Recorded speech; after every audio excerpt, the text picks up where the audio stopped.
Hi ಎಲ್ರಿಗೂ ನಮಸ್ಕಾರ, welcome back. ಹೇಗಿದ್ದೀರಾ ಎಲ್ಲರೂ? ಚೆನ್ನಾಗಿದ್ದೀರಾ ಅಂತ ಭಾವಿಸ್ತೀನಿ.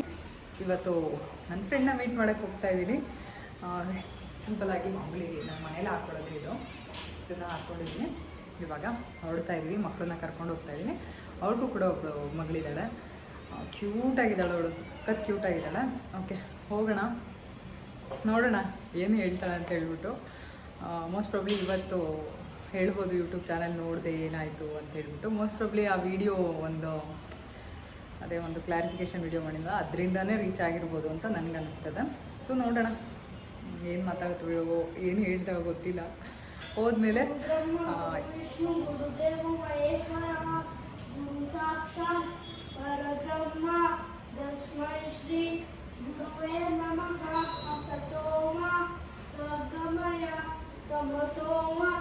ಜ್ಯೋತಿರ್ಗಮಯ ಹೃದ್ಯೋಮ ಅಮೃತಂ ಗಮಯ ಓಂ ಶಾಂತಿ ಶಾಂತಿ ಶಾಂತಿ. ಇವತ್ತು ನಾನು ಪೂಜೆ ಮಾಡಂಗಿರಲಿಲ್ಲ, ಅದಕ್ಕೆ ನಮ್ಮ ಕೃಷ್ಣನೇ ಪೂಜೆ ಮಾಡ್ತಾ ಇದ್ದಾನೆ. ಇರ್ಲಿ ಪರವಾಗಿಲ್ಲ. ಎಷ್ಟೊಂದು ಹಾಕೊಂಡಿದ್ಯಾ ಕರ್ಪೂರ? ಎಷ್ಟು ಹಾಕೊಂಡಿದ್ಯಾ ಕರ್ಪೂರ? ಅಷ್ಟೊಂದು ಏನಕ್ಕೆ?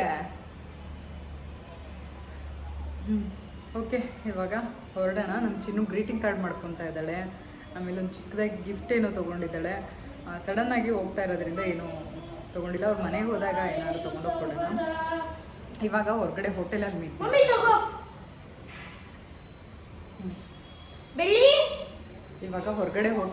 ಮಾಡ್ತಾ ಇದ್ದೀವಿ. ಸೊ ಇಲ್ಲಿ ತೊಗೊಂಡು ಹೋಗ್ತಾ ಇಲ್ಲ, ಮನೇಲಿ ಸಾರಿದೆ, ಅದಕ್ಕೆ ಅನ್ನ ಮಾಡ್ತಾ ಇದ್ದೀನಿ ಆಲ್ರೆಡಿ. ನಮ್ಮ ಯೂಶ್ವಲಿ 7 ಗಂಟೆಗೆಲ್ಲ ಊಟ ಮಾಡಿಬಿಡ್ತೀವಲ್ವಾ. ನಾವು ಇವಾಗ ಹೋಗ್ತಾ ಇರೋದು 7 o'clockಗೆ. ಸೊ 7 ಗಂಟೆಗೆಲ್ಲ ಊಟ ಮಾಡ್ತೀವಲ್ಲ, ಅನ್ನಕ್ಕೆ ಆಲ್ರೆಡಿ ಇಟ್ಟಿದ್ದೀನಿ. ಆಮೇಲೆ ಅನ್ನ ಆಗಿದ ತಕ್ಷಣ ಹೊರಡ್ತೀವಿ. ಅವ್ರು ಬಂದಮೇಲೆ ಡಿಸೈಡ್ ಮಾಡಿ.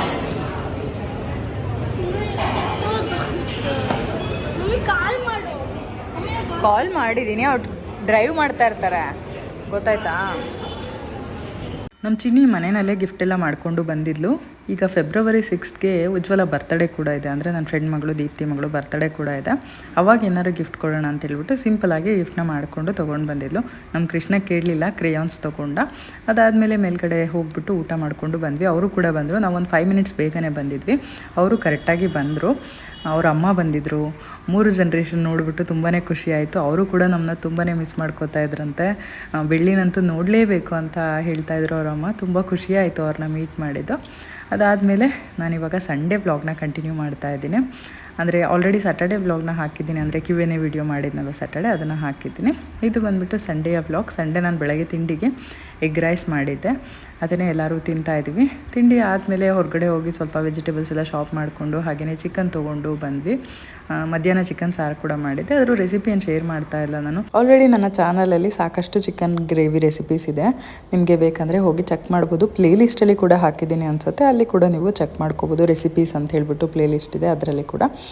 ಇವಾಗ ಅಕ್ಕಿ ತರಕ್ಕೆ ಬಂದಿದ್ವಿ ನಾವು ಯೂಶ್ವಲಿ ಡಿಮಾರ್ಟಲ್ಲಿ ಅಕ್ಕಿ ತೊಗೊಳ್ಳೋದಿಲ್ಲ. ಅಲ್ಲಿ ಅಕ್ಕಿ ನಮಗೇನೋ ಅಷ್ಟು ಇಷ್ಟ ಆಗೋದಿಲ್ಲ, ಹಾಗಾಗಿ ಹೊರಗಡೆ ಅಂಗಡಿನಲ್ಲೇ ತೊಗೊತೀವಿ ನಾವು ಅಕ್ಕಿನ.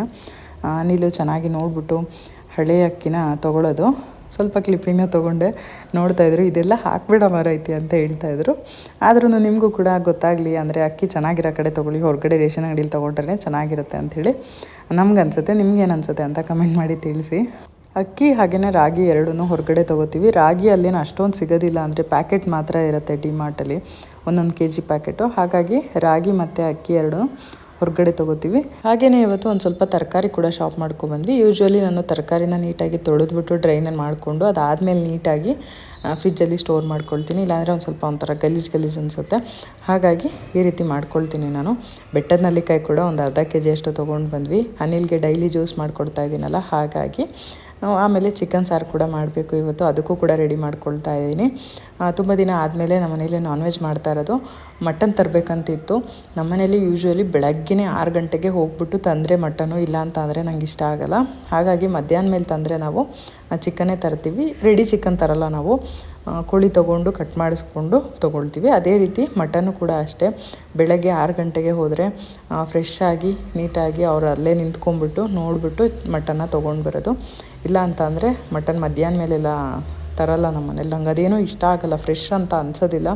ನಾನು ತಿನ್ನೋದೇ ಇಲ್ಲ ಆ ರೀತಿ ಮಧ್ಯಾಹ್ನ ಮೇಲೆಲ್ಲ ತಂದು ಮಟನೆಲ್ಲ ಮಾಡಿದ್ರೆ ನಾನು ತಿನ್ನಲ್ಲ. ಹಾಗಾಗಿ ಅನಿಲ್ ತರೋದೇ ಇಲ್ಲ ಮಧ್ಯಾಹ್ನ ಮೇಲೆ. ತಂದರೆ ಬೆಳಗ್ಗೆ 6 ಗಂಟೆಗೆ ಹೋಗ್ಬಿಟ್ಟು ಅಲ್ಲೇ ನಿಂತ್ಕೊಂಡು ಕಟ್ ಮಾಡಿಸ್ಕೊಂಡು ತೊಗೊಂಡು ಬರ್ತಾರೆ. ಇವತ್ತು ಸಂಡೇ ಆಗಿದ್ದರಿಂದ ರಜಾ ಇತ್ತಲ್ವ, ಮಕ್ಕಳಿಗೂ ಕೂಡ. ನಮ್ಮ ಚಿನ್ನು ಕೂಡ ಸ್ವಲ್ಪ ಹೆಲ್ಪ್ ಮಾಡಿದ್ಲು, ತರಕಾರಿ ಎಲ್ಲ ಫ್ರಿಜ್ಜಲ್ಲಿ ನೀಟಾಗಿ ಎತ್ತಿಡ್ತಾ ಇದ್ಲು ಅವಳು. ನಾನು ಈ ಕಡೆ ಚಿಕನ್ ಸಾರನ್ನ ಮಾಡ್ಕೊಳ್ತಾ ಇದ್ದೆ.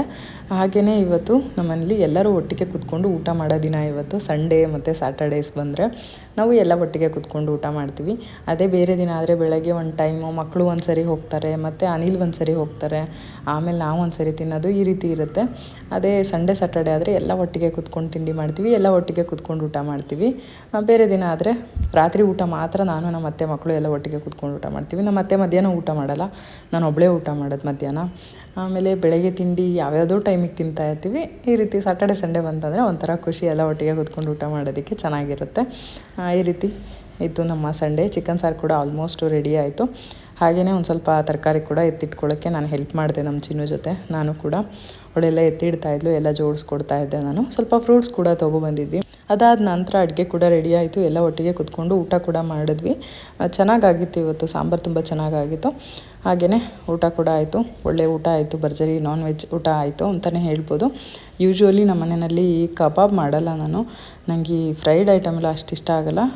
ಮಕ್ಕಳಿಗೆ ಇಷ್ಟ ಆಗುತ್ತೆ, ಬಟ್ ಎಣ್ಣೆಲಿ ಕರೆದಿರೋದು ಅಷ್ಟೊಂದು ಮಾಡೋಕ್ಕೆ ನನಗಿಷ್ಟ ಆಗೋಲ್ಲ. ಎಣ್ಣೆ ಕೂಡ ಅದನ್ನು ಕರೆದ ಮೇಲೆ ನಾನು ಬೇರೆದಕ್ಕೆ ಯೂಸ್ ಮಾಡೋಕ್ಕೂ ಒಂಥರ ಆಗುತ್ತೆ ನನಗೆ. ಹಾಗಾಗಿ ಜಾಸ್ತಿ ಕಬಾಬ್ ಮಾಡಲ್ಲ. ಏನಾದ್ರು ಮಾಡಬೇಕು ಅಂತ ಇದ್ದಾಗ ಮಾತ್ರ, ಮಾಡಲೇಬೇಕು ಅಂತ ಇದ್ದಾಗ ಮಾತ್ರ ಮಾಡ್ತೀನಿ. ಇಲ್ಲ ಅಂದರೆ ಸಾಂಬಾರು ಮಾಡ್ತೀನಿ, ಇಲ್ಲ ಸ್ವಲ್ಪ ಫ್ರೈ ಮಾಡ್ಕೊಂಬಿಡ್ತೀನಿ, ಇಲ್ಲ ಲೆಮನ್ ಚಿಕನ್ನು, ಈ ರೀತಿ ಏನಾದ್ರು ಚಿಲ್ಲಿ ಚಿಕನ್, ಈ ರೀತಿ ಏನಾದ್ರು ಡಿಫ್ರೆಂಟಾಗಿ ಮಾಡ್ಕೊಳ್ತೀನಿ ಸ್ವಲ್ಪ. ಆದರೆ ಫ್ರೈ ಮಾಡೋ ಅಂಥದ್ದು ಸ್ವಲ್ಪ ಕಡಿಮೆನೇ ನಾನು ಮಾಡೋದು. ಹೀಗೆ ಸಂಡೇ ಒಂದಷ್ಟು ಕ್ಲಿಪ್ಪಿಂಗ್ನ ತೊಗೊಂಡ. ಅದಾದಮೇಲೆ ನಾನು ಏನು ಅಂದ್ಕೊಂಡೆ, ಸಂಡೇ ನೈಟು ಮಲ್ಗೋಕ್ಕೆ ಮುಂಚೆ ನಾಳೆಯಿಂದ ಅರ್ಲಿ ಮಾರ್ನಿಂಗ್ ಎದ್ಬಿಟ್ಟು ಬೆಳಗ್ಗೆಯಿಂದ ನಾರ್ಮಲಾಗಿ ನನ್ನ ರೊಟೀನ ನಾನು ಶೇರ್ ಮಾಡ್ತಾ ಹೋಗೋಣ. ಡೈಲಿನೂ ವ್ಲಾಗ್ ಮಾಡೋಣ, ಒಂದು 10 ಮಿನಿಟ್ಸ್ 15 ಮಿನಿಟ್ಸ್ ಈ ರೀತಿ ವ್ಲಾಗ್ನ ಮಾಡ್ಕೊಳ್ಳೋಣ. ಒಂದು ಅಟ್ಲೀಸ್ಟ್ ಮಾರ್ನಿಂಗೋ ಇಲ್ಲ ಆಫ್ಟರ್ನೂನ್ ಈವ್ನಿಂಗ್ ಯಾವುದಾದ್ರೂ ಸರಿ, ಏನಾದರೂ ಒಂದು ಒಳ್ಳೊಳ್ಳೆ ವಿಷಯನ ಇಟ್ಕೊಂಡು ಮಾತಾಡ್ಕೊಳ್ತಾ ವ್ಲಾಗ್ನ ಮಾಡೋಣ ಅಂತ ಹೇಳಿಬಿಟ್ಟು ಅಂದ್ಕೊಂಡಿದ್ದೆ. ಆದರೆ ಏನಾಯಿತು, ನನಗೆ ಮಂಡೇ ಮಾರ್ನಿಂಗ್ ಎದ್ದೊಳ್ತಿದ್ದಂಗೆ ಒಂಥರ ಗಂಟ್ಲು ನೋವು, ಸ್ವಲ್ಪ ಕಿರಿಕಿರಿ, ತಲೆನೋವು, ಕಣ್ಣುರಿ, ಈ ರೀತಿ ಆಗೋಯಿತು. ಹಾಗಾಗಿ ಅವತ್ತು ವ್ಲಾಗ್ನ ನಾನು ಟ್ಯೂಸ್ಡೇ ಹಾಕೋಕ್ಕಾಗಲಿಲ್ಲ. ಇಲ್ಲಾಂದರೆ ಎವ್ರಿ ಟ್ಯೂಸ್ಡೇ ನಾನು ಮಿಸ್ ಮಾಡದೆ ವ್ಲಾಗ್ನ ಹಾಕ್ತಾಯಿದ್ದೆ. ಒಂದು ಸ್ವಲ್ಪ ವಾಯ್ಸ್ ಕಿರಿಕಿರಿ ಇತ್ತು. ನಾನು ಟ್ಯೂಸ್ಡೇ ವ್ಲಾಗ್ ಹಾಕಬೇಕು ಅಂತ ಅಂದರೆ ನಾನು ಮಂಡೇನೇ ರೆಡಿ ಮಾಡ್ಕೋಬೇಕು. ಅವತ್ತಿನ ವ್ಲಾಗ್ನ ಅವತ್ತೇ ಹಾಕೋದಕ್ಕಾಗಲ್ಲ ನನಗೆ. ಸ್ವಲ್ಪ ಇಂಟರ್ನೆಟ್ ಇಶ್ಯೂ ಕೂಡ ಇದೆ, ಅದರ ಜೊತೆಗೆ ಮೆಮೊರಿ ಪ್ರಾಬ್ಲಮ್ ಇರುತ್ತೆ, ತುಂಬ ಟೈಮ್ ತೊಗೊಳುತ್ತೆ ನನಗೆ. ಒಂದು ವೀಡಿಯೋನ ಪೋಸ್ಟ್ ಮಾಡಬೇಕಂದ್ರೆ ನನಗೆ ಹಿಂದಿನ ದಿನವೇ ಮಾಡಬೇಕು. ಇವತ್ತು ವೀಡಿಯೋನ ತೊಗೊಂಡು ಇವತ್ತೇ ಪೋಸ್ಟ್ ಮಾಡೋದಕ್ಕೆ ನನಗೆ ಕಷ್ಟ ಆಗುತ್ತೆ. ಮಿನಿ ವ್ಲಾಗ್ಸ್ ಅಂದರೆ ಹಾಕ್ಬಿಡ್ಬೋದು, ಆದರೆ ಲಾಂಗ್ ವೀಡಿಯೋಸು ಹಾಕೋದಕ್ಕೆ ಆಗೋದಿಲ್ಲ, ಕಷ್ಟ ಆಗುತ್ತೆ. ಹಾಗಾಗಿ ಒಂದು 2 ದಿನ ಗ್ಯಾಪ್ ತೊಗೊಂಡು ಇವತ್ತು ನಾನು ವ್ಲಾಗ್ನ ಪೋಸ್ಟ್ ಮಾಡ್ತಾಯಿದ್ದೀನಿ. ಇವತ್ತು ನಮ್ಮ ಮನೇಲಿ ಹೊಸ ಲಟ್ಟಣಿಗೆಯಲ್ಲಿ ನಾನು ಚಪಾತಿನ ಮಾಡ್ತಾಯಿದ್ದೆ, ಲಟ್ಟಿಸ್ತಾ ಇದ್ನಲ್ಲ ಚಪಾತಿ. ಆವಾಗ ನನಗೆ ಒಂಥರ ಹೊಸ ಥರ ಫೀಲ್ ಆಗ್ತಾಯಿತ್ತು, ಬರ್ತಾಯಿಲ್ಲ ನನಗೆ ಇದರಲ್ಲಿ, ಸರಿ ಹೋಗ್ತಾಯಿಲ್ಲ, ನಾನು ಹಳೆ ಲಟ್ಟಣಿಗೆನೇ ತೊಗೊಂಬಿಡೋಣ ಅಂತ ಹೇಳಿಬಿಟ್ಟು ಅನ್ನಿಸ್ತಾಯಿತ್ತು. ಆವಾಗ ನನಗೆ ಒಂದು ಥಾಟ್ ಬಂತು, ಏನು ಅಂತ ಅಂದರೆ, ನೋಡಿ, ಒಂದು ಹೊಸ ಲಟ್ಟಣಿಗೆಗೆ ನಮಗೆ ಅಡ್ಜಸ್ಟ್ ಆಗೋದಕ್ಕೆ ಟೈಮ್ ಬೇಕಾಗತ್ತೆ. ನಾವೆಷ್ಟು ಕಷ್ಟಪಡ್ತೀವಿ, ಅದೇ ಒಬ್ಬ ಹೊಸ ಜನ, ಯಾರೋ ನಮಗೆ ಹೊಸ ಫ್ರೆಂಡು, ಹೊಸಬ್ರು, ಏನೋ ಒಂದು ಹೊಸ ವಸ್ತು ಆಗಿರ್ಬೋದು, ಒಂದು ಹೊಸ ವಿಷಯ ಆಗಿರ್ಬೋದು, ಯಾವುದಕ್ಕಾದ್ರೂ ಅಡ್ಜಸ್ಟ್ ಆಗೋದಕ್ಕೆ ಖಂಡಿತ ಸಮಯ ಬೇಕಾಗತ್ತೆ.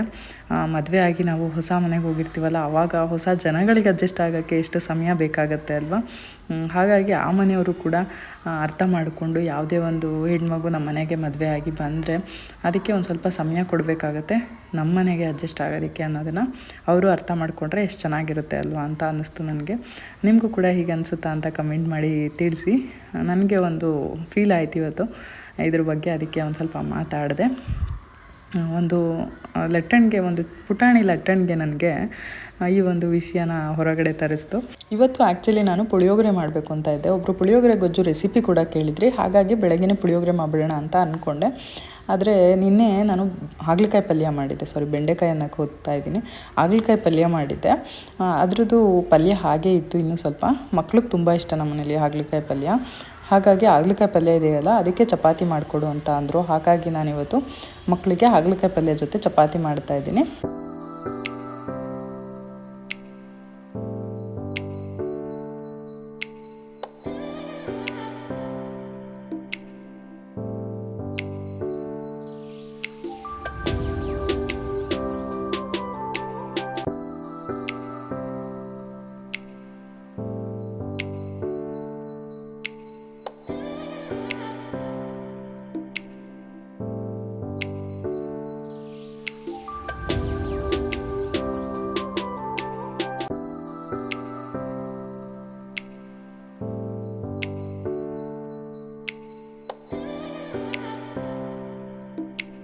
ಇವಾಗ ಆಲ್ರೆಡಿ ತುಂಬಾ ಬಿಸಿಲು ಶುರುವಾಗ್ಬಿಟ್ಟಿದೆ, ಜೊತೆ ಗಾಳಿ ಕೂಡ ಇದೆ. ಆದರೆ ಸ್ವಲ್ಪ ಜಾಸ್ತಿನೇ ಒಂಥರ ಡಿಹೈಡ್ರೇಟ್ ಆಗೋ ಥರ ಆಗುತ್ತೆ ಬಾಡಿ. ಹಾಗಾಗಿ ಮಕ್ಕಳಿಗೆ ನಾನು ಏನು ಮಾಡ್ತಾಯಿದ್ದೀನಿ, ಡೈಲಿ ಸ್ವಲ್ಪ ಸೌತೆಕಾಯಿನ ಕಳಿಸ್ತಾ ಇದ್ದೀನಿ ಬಾಕ್ಸ್ಗೆ. ಒಂದು 4 ಪೀಸ್ ಸೌತೆಕಾಯಿ ಕಳಿಸಿದ್ರೆ ಅವ್ರಿಗೂ ಸ್ವಲ್ಪ ನೀರು ಕುಡಿಯೋಲ್ಲ ಸರಿಯಾಗಿ. ನಮ್ಮ ಕೃಷ್ಣ ಅಂತೂ ಜಾಸ್ತಿ ನೀರು ಕುಡಿಯೋದೇ ಇಲ್ಲ, ಹಾಗೆ ತೊಗೊಬರ್ತಾನೆ. ಆಟಾಡೋ ಇದರಲ್ಲಿ ಸ್ಕೂಲಲ್ಲಿ ಜಾಸ್ತಿ ನೀರು ಕುಡಿಯೋಲ್ಲ. ನಮ್ಮ ಚಿನ್ನೂನಾದರೂ ನೀಟಾಗಿ ನೀರು ಕುಡ್ಕೊಂಡು ಬರ್ತಾಳೆ. ಹಾಗಾಗಿ ಅವನಿಗೆ ಸ್ವಲ್ಪ ಸೌತೆಕಾಯಿ ಕಳಿಸಿದ್ರೆ ಬ್ಯಾಲೆನ್ಸ್ ಆಗುತ್ತೆ ಅಂತ ಹೇಳಿ ಡೈಲಿ ಸೌತೆಕಾಯಿನ ಕಳಿಸ್ತಾ ಇದ್ದೀನಿ. ಶಾರ್ಟ್ ಬ್ರೇಕ್ಗೆ ಡ್ರೈ ಫ್ರೂಟ್ಸು ಅಥವಾ ಫ್ರೂಟ್ಸು ಏನಾದರೂ ಕಳಿಸ್ತೀನಿ. ಅದ್ರ ಜೊತೆಗೆ ಒಂದು 4 ಪೀಸ್ ಸೌತೆಕಾಯಿ ಕೂಡ ಕಳಿಸ್ತಾ ಇದ್ದೀನಿ. ಮಕ್ಕಳನ್ನೆಲ್ಲ ರೆಡಿ ಮಾಡಿ ಕಳಿಸಿ ಅದಾದಮೇಲೆ ನಾನು ಅನಿಲ್ಗೆ ಕೂಡ ರೆಡಿ ಮಾಡಬೇಕು ಲಂಚ್ನ. ಅವ್ರಿಗೆ ಇವತ್ತು ಚಪಾತಿಗೆ ನಾನು ಮೊಟ್ಟೆ ಪಲ್ಯ ಮಾಡೋಣ ಅಂತ ಅಂದ್ಕೊಂಡಿದ್ದೀನಿ. ಸಿಂಪಲಾಗಿ ಈಸಿಯಾಗಿ ಮೊಟ್ಟೆನ ಫ್ರೈ ಮಾಡಿಬಿಟ್ಟು ಸ್ವಲ್ಪ ಈರುಳ್ಳಿ ಹಸಿಮೆಣ್ಸಿನ್ಕಾಯಿ ಎಲ್ಲ ಹಾಕ್ಬಿಟ್ಟು ಫ್ರೈ ಮಾಡಿಬಿಟ್ಟು ಕಳಿಸೋಣ ಅಂತ ಅಂದ್ಕೊಂಡಿದ್ದೀನಿ. ಹಾಗೆಯೇ ಮುದ್ದೆ ಮಾಡಿದೆ, ಸಾಂಬಾರು ಕೂಡ ಇರಲಿಲ್ಲ, ಸಾಂಬಾರು ಕೂಡ ಮಾಡಿದೆ. ಇವತ್ತು ನುಗ್ಗೆಕಾಯಿ ಸಾಂಬಾರು ಮಾಡಿದ್ದೀನಿ ಬೆಳಗ್ಗೆನೇ. ಇವಾಗ ಮುದ್ದೆ ಕೂಡ ಮಾಡ್ತಾಯಿದ್ದೀನಿ. ಮುದ್ದೆ ಈ ರೀತಿ ಒಂದೊಂದು ಸರಿ ಯಾವಾಗಾದರೂ ನಾವು ಕುದಿಯೋಕ್ಕೆ ಬಿಟ್ಟರೆ ಒಂಚೂರು ಗಟ್ಟಿ ಆಗಿಬಿಟ್ರೆ ಅದಕ್ಕೆ ನಾನು ಏನು ಮಾಡ್ತೀನಿ ಅಂತ ಅಂದರೆ ಸ್ವಲ್ಪ ಬಿಸಿನೀರನ್ನ ಕುದಿಸ್ಕೊಂಬಿಟ್ಟು ಹಾಕ್ಕೊಂಡು ಮುದ್ದೆನ ಕಟ್ಕೊಳ್ತೀನಿ. ಯಾರಾದರೂ ಈ ರೀತಿ ಏನಾದರೂ ಆಗಿದರೆ ಈ ರೀತಿ ಮಾಡ್ಕೋಬೋದು ಅಂತ ಹೇಳ್ತಾ ಇದ್ದೀನಿ. ಎಲ್ಲರಿಗೂ ಗೊತ್ತಿರುತ್ತೆ, ಬಟ್ ಯಾರಾದರೂ ಹೊಸದಾಗಿ ಮುದ್ದೆ ಮಾಡೋ ಅಂಥವ್ರು ಇದ್ದರೆ ಗಟ್ಟಿಯಾದರೆ ಏನಪ್ಪ ಮಾಡೋದು, ಮತ್ತು ತಣ್ಣೀರು ಹಾಕಿದ್ರೆ ಏನಾಗುತ್ತೆ ಮುದ್ದೆ ಪಿಚ್ಚ ಅಂತ ಅನ್ನತ್ತೆ, ಚೆನ್ನಾಗಿ ಬೇಯೋದಿಲ್ಲ. ಹಾಗಾಗಿ ಈ ರೀತಿ ನೀರನ್ನ ಕುದಿಸ್ಕೊಂಡು ಹಾಕಿದ್ರೆ ಮುದ್ದೆ ಮತ್ತು ಚೆನ್ನಾಗಿ ಸಾಫ್ಟಾಗಿ ಚೆನ್ನಾಗಿ ಆಗುತ್ತೆ. ಇವಾಗ ನಾನು ಸಿಂಪಲಾಗಿ ಎಗ್ ಬುರ್ಜಿ ರೆಸಿಪಿನ ತೋರಿಸ್ತಾ ಇದ್ದೀನಿ. ಏನಿಲ್ಲ, ಏನು ಜಾಸ್ತಿ ಪೌಡರ್ಸ್ ಎಲ್ಲ ಏನು ಯೂಸ್ ಮಾಡಲ್ಲ, ತುಂಬಾ ಸಿಂಪಲಾಗಿ ಮಾಡ್ತಾಯಿದ್ದೀನಿ. ಸ್ವಲ್ಪ ಆಯಿಲ್ ಹಾಕ್ಕೊಂಡಿದ್ದೀನಿ. ಇದಕ್ಕೆ ಒಂದು ಸ್ವಲ್ಪ ಸಾಸಿವೆನ ಹಾಕ್ಕೊಳ್ತಾ ಇದ್ದೀನಿ. ಎಣ್ಣೆ ಸ್ವಲ್ಪ ಬಿಸಿ ಆದಮೇಲೆ ಒಂದು ಸ್ವಲ್ಪ ಸಾಸಿವೆ, ಜಾಸ್ತಿ ಬೇಡ. ಅದಾದಮೇಲೆ ಹೆಚ್ಚಿಟ್ಕೊಂಡಿರೋ ಅಂಥ ಈರುಳ್ಳಿ ಮತ್ತು ಹಸಿಮೆಣ್ಸಿನ್ಕಾಯಿನ ಹಾಕ್ಕೊಂಡು ಚೆನ್ನಾಗಿ ಫ್ರೈ ಮಾಡ್ಕೊಳ್ಳೋಣ. ಹಸಿಮೆಣ್ಸಿನ್ಕಾಯಿ ಬೇಡ ಅನ್ನೋರು ಸ್ಕಿಪ್ ಮಾಡಿಕೊಂಡು ಚಿಲ್ಲಿ ಪೌಡರ್ ಹಾಕ್ಕೋಬೋದು. ಇವಾಗ ಇದನ್ನು ಚೆನ್ನಾಗಿ ಫ್ರೈ ಮಾಡ್ಕೋಬೇಕು ಎಣ್ಣೆಯಲ್ಲಿ. ಎಣ್ಣೆ ಜಾಸ್ತಿ ಹಾಕಿಲ್ಲ, ನಾನು ಸ್ವಲ್ಪ ಹಾಕ್ತಾಯಿದ್ದೀನಿ. ನೀವು ಬೇಕಂದರೆ ಸ್ವಲ್ಪ ಎಣ್ಣೆ ಜಾಸ್ತಿ ಹಾಕ್ಕೋಬೋದು. ಎಗ್ ಬುರ್ಜಿಗೆ ಎಣ್ಣೆ ಜಾಸ್ತಿ ಹಾಕಿದ್ರೆ ಟೇಸ್ಟು ಚೆನ್ನಾಗಿರುತ್ತೆ. ಅನಿಲ್ ಆಯಿಲ್ ಐಟಮ್ ಬೇಡ ಅಂತಾರೆ, ಹಾಗಾಗಿ ನಾನು ಸ್ವಲ್ಪ ಎಣ್ಣೆನ ಕಡಿಮೆ ಹಾಕಿದ್ದೀನಿ. ಈರುಳ್ಳಿ ಹಸಿಮೆಣ್ಸಿನ್ಕಾಯಿ ಎರಡೂ ಚೆನ್ನಾಗಿ ಫ್ರೈ ಆದಮೇಲೆ ನಾನಿಲ್ಲಿ ಮೊಟ್ಟೆನ ಹಾಕ್ಕೊಳ್ತಾ ಇದ್ದೀನಿ. 4 ಮೊಟ್ಟೆ ಹಾಕ್ಕೊಳ್ತಾ ಇದ್ದೀನಿ ನಾನು. ಆ ಮೊಟ್ಟೆನೂ ಹಾಕಿಬಿಟ್ಟು ಸ್ವಲ್ಪ ಸಾಲ್ಟ್ ಕೂಡ ಹಾಕಿ ಅದಾದಮೇಲೆ ಒಂದು 2 ನಿಮಿಷ ಹಾಗೆ ಬಿಟ್ಟು ಆಮೇಲೆ ಸ್ವಲ್ಪ ಕೊತ್ತಂಬರಿ ಸೊಪ್ಪು ಹಾಕಿ ಮಿಕ್ಸ್ ಮಾಡ್ಕೋಬೇಕು. ಮೊಟ್ಟೆ ಹಾಕಿದ ತಕ್ಷಣವೇ ಮಿಕ್ಸ್ ಮಾಡಿದ್ರೆ ಅದು ಒಂಥರ ಆಗುತ್ತೆ. ಮೊಟ್ಟೆ ಹಾಕಿ ಒಂದು 2 ನಿಮಿಷ ಬಿಟ್ಟು ಆಮೇಲೆ ಮಿಕ್ಸ್ ಮಾಡಿದ್ರೆ ಚೆನ್ನಾಗಿರುತ್ತೆ. ಸಾಲ್ಟ್ ಹಾಕ್ಕೊಂಡು ಕೊತ್ತಂಬರಿ ಸೊಪ್ಪು ಹಾಕ್ಕೊಂಡು ಎಲ್ಲ ಚೆನ್ನಾಗಿ ಮಿಕ್ಸ್ ಮಾಡಿಕೊಂಡ್ರೆ ಸಿಂಪಲಾಗಿ ಎಗ್ ಬುರ್ಜಿ ರೆಡಿ ಆಗುತ್ತೆ. ಇದಕ್ಕೆ ಯಾವುದೇ ರೀತಿಯಾದಂಥ ಪೌಡರ್ಸ್ ಏನು ಯೂಸ್ ಮಾಡ್ತಾ ಇಲ್ಲ ನಾನು. ಇವಾಗ ಅನಿಲ್ ಕೂಡ ರೆಡಿಯಾಗಿ ಬಂದಿದ್ದಾರೆ. ಅವ್ರಿಗೆ ಮುದ್ದೆ ಮತ್ತು ನುಗ್ಗೆಕಾಯಿ ಸಾರು ಊಟ ಹಾಕ್ಕೊಡ್ತಾ ಇದ್ದೀನಿ. ಹಾಕ್ಕೊಟ್ಬಿಟ್ಟು ಲಂಚ್ ಬಾಕ್ಸ್ನ ಪ್ಯಾಕ್ ಮಾಡಿಬಿಟ್ರೆ ರೆಡಿ ಆಯಿತು. ಚಪಾತಿ ಆಲ್ರೆಡಿ ಮಾಡಿಟ್ಬಿಟ್ಟಿದ್ದೀನಿ. ಏನಿಲ್ಲ, ಇವಾಗ ಎಗ್ ಬುರ್ಜಿನೂ ಕೂಡ ಫೈನಲಿ ರೆಡಿ ಆಗ್ತಾ ಇದೆ. ಇಷ್ಟೇ ಆಯಿತು ಇವತ್ತಿನ ನನ್ನ ಒಂದು ಮಾರ್ನಿಂಗ್ ರೊಟೀನ್ ಅಂತಲೇ ಹೇಳ್ಬೋದು. ರೊಟೀನ್ ಇಲ್ಲ ಅಂತ ಹೇಳ್ಬಿಟ್ಟು ರೊಟೀನ ಶೇರ್ ಮಾಡಿದ್ದೀನಿ ನಿಮ್ಮ ಜೊತೆ ಕೂಡ. ನುಗ್ಕೋಬೇಕು, ಅದನ್ನೇ ಹೇಳೋದು.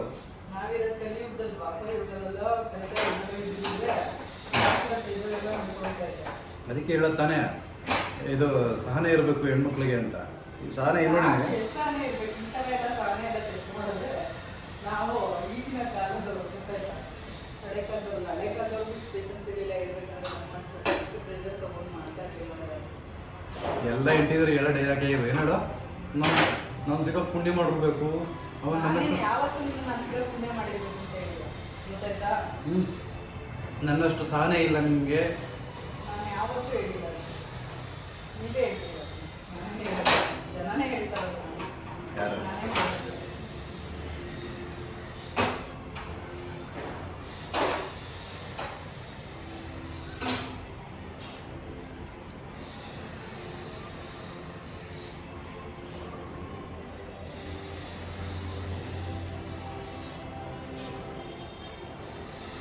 ಅದೇನು ಅಡುಗೆ ಮಾಡಿ ಇರ್ತಲ್ಲ ಯಾವಾಗಲೂ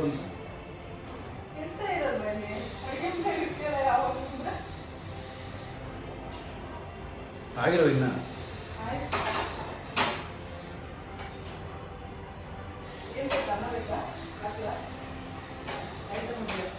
ಎರಡು ಮುಂದೆ ಒಂದು ಸ್ಪೂನ್.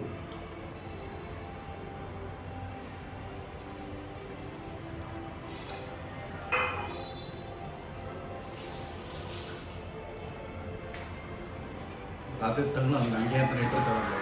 ನೀವೇ ತಾನೇ ರಾತ್ರಿ ಮಾಡಿ ನೋಡಿ, ಇನ್ನೂ ಮುದ್ದೆನೇ ಆಗಿಲ್ಲ.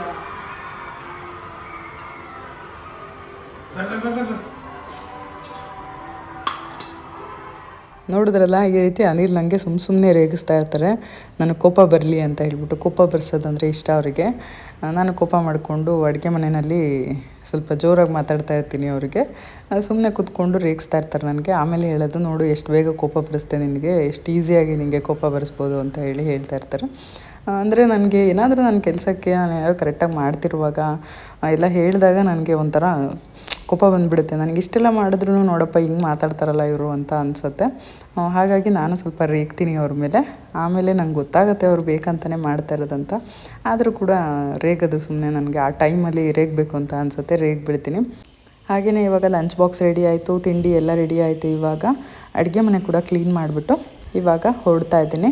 ಬಂದುಬಿಟ್ಟು ಸ್ವಲ್ಪ ಪಾತ್ರೆ ಗಿತ್ರೆ ತೊಳ್ಕೊಂಡು ಸ್ನಾನ ಮಾಡಿಕೊಂಡು ದೇವ್ರ ಪೂಜೆ ಮಾಡಿ ಒಂದು ಸ್ವಲ್ಪ ರಿಲ್ಯಾಕ್ಸ್ ಮಾಡಿಕೊಂಡು ಬುಕ್ಕಿಗೆ ಓದಿ ಮತ್ತು ಮಧ್ಯಾಹ್ನ ಊಟ ಮಾಡಿಕೊಂಡು ಅದಾದಮೇಲೆ ಮಕ್ಕಳನ್ನ ಕರ್ಕೊಂಡು ಬಂದು ಆಮೇಲೆ ಮತ್ತೆ ನನಗೆ ಹೊಸ ಡೇ ಶುರುವಾಗುತ್ತೆ ಅಂತ ಹೇಳ್ಬೋದು. ಇದರ ಒಟ್ಟಿಗೆ ಈ ಒಂದು ವಿಡಿಯೋ ಕೂಡ ಮುಗಿಸ್ತಾ ಇದ್ದೀನಿ. ನಿಮಗೆಲ್ಲ ಈ ವಿಡಿಯೋ ಇಷ್ಟ ಆಗಿದೆ ಅಂತ ಭಾವಿಸ್ತೀನಿ. ಇಷ್ಟ ಆಗಿದರೆ ಲೈಕ್ ಮಾಡಿ, ಶೇರ್ ಮಾಡಿ ಹಾಗೂ ಕಮೆಂಟ್ ಮಾಡಿ. ಹಾಗೆಯೇ ನೀವಿನ್ನ ನನ್ನ ಚಾನಲ್ನ ಸಬ್ಸ್ಕ್ರೈಬ್ ಮಾಡ್ಕೊಳ್ದೆ ಹಾಗೆ ನೋಡ್ತಾ ಇದ್ದರೆ ಪ್ಲೀಸ್ ಸಬ್ಸ್ಕ್ರೈಬ್ ಮಾಡ್ಕೊಳ್ಳಿ, ಸಪೋರ್ಟ್ ಮಾಡಿ. ನಿಮ್ಮ ಪ್ರೀತಿ ಪ್ರೋತ್ಸಾಹ ಸದಾ ಇರಲಿ ಅಂತ ಕೇಳ್ಕೊಳ್ತಾ ನಾನೇನು ಬರಲಾ. ಮತ್ತೆ ನಾನು ನಿಮಗೆ ಸಿಗ್ತೀನಿ ನಾಳಿನ ವಿಡಿಯೋದಲ್ಲಿ.